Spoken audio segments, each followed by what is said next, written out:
जय श्री राम। श्री राम जी तो विशुद्ध प्रेम से ही रीझते हैं, पर जगत में मुझसे बढ़कर मूर्ख और मलिन बुद्धि और कौन होगा।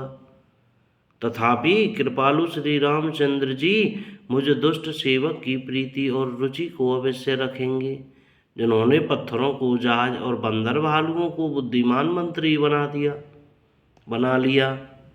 सब लोग मुझे श्री राम जी का सेवक कहते हैं और मैं भी बिना लज्जा संकोच के कहलाता हूँ। कहने वालों का विरोध नहीं करता। कृपालु श्री राम जी इस निंदा को सहते हैं कि श्री सीतानाथ जी जैसे स्वामी का तुलसीदास सा सेवक है। यह मेरी बहुत बड़ी ठिड़ाई और दोष है। मेरे पाप को सुनकर नरक ने भी नाक सिकोड़ ली है, अर्थात नरक में भी मेरे लिए ठौर नहीं है। यह समझकर मुझे अपने ही कल्पित डर से डर हो रहा है, किंतु भगवान श्री रामचंद्र जी ने तो स्वप्न में भी इस पर मेरी इस ठिड़ाई और दोष पर ध्यान नहीं दिया।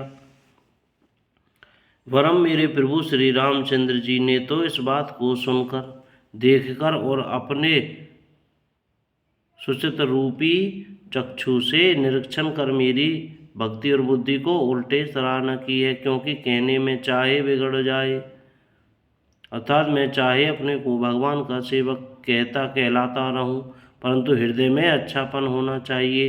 हृदय में तो अपने को उनका सेवक बनने योग्य नहीं मानकर पापी और दीन ही मानता हूँ। ये अच्छापन है। श्री रामचंद्र जी दास के हृदय की अच्छी स्थिति जानकर रीझ जाते हैं। प्रभु के चित्त में अपने भक्तों की हुई भूल चूक याद नहीं रहती, वे उसे भूल जाते हैं और उनके हृदय की अच्छाई नीकी को 100 बार याद करते रहते हैं। जिस पाप के कारण उन्होंने बाली को व्याध की तरह मारा था, वैसी ही को चाल फिर सुग्रीव ने चली।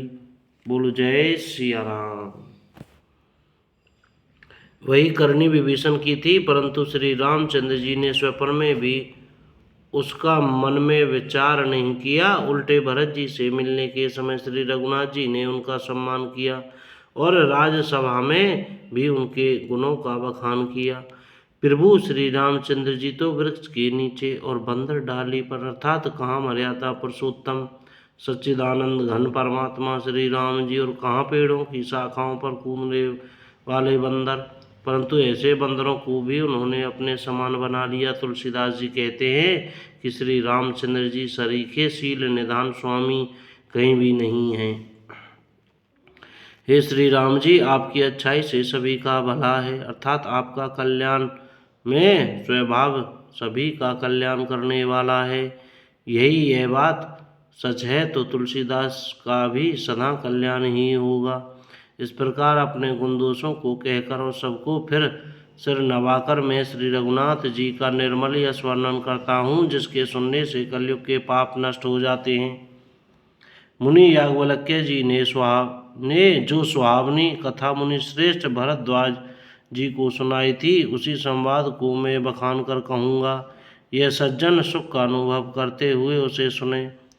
शिवजी ने पहले इस सुहावने चरित्र को रचा, फिर कृपा करके पार्वती जी को सुनाया। वही चरित्र शिवजी ने काकभूषणी जी को राम भक्त और अधिकारी पहचान कर दिया।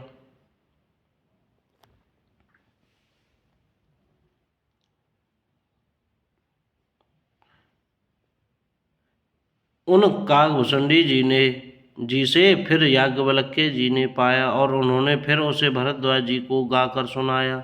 ये दोनों वक्ता और श्रोता याज्ञवल्क्य और भरद्वाज समान शील वाले और समदर्शी हैं और श्री हरि की लीला को जानते हैं। बोलो जय सिया राम। को गलती हो गई हो तो क्षमा करें।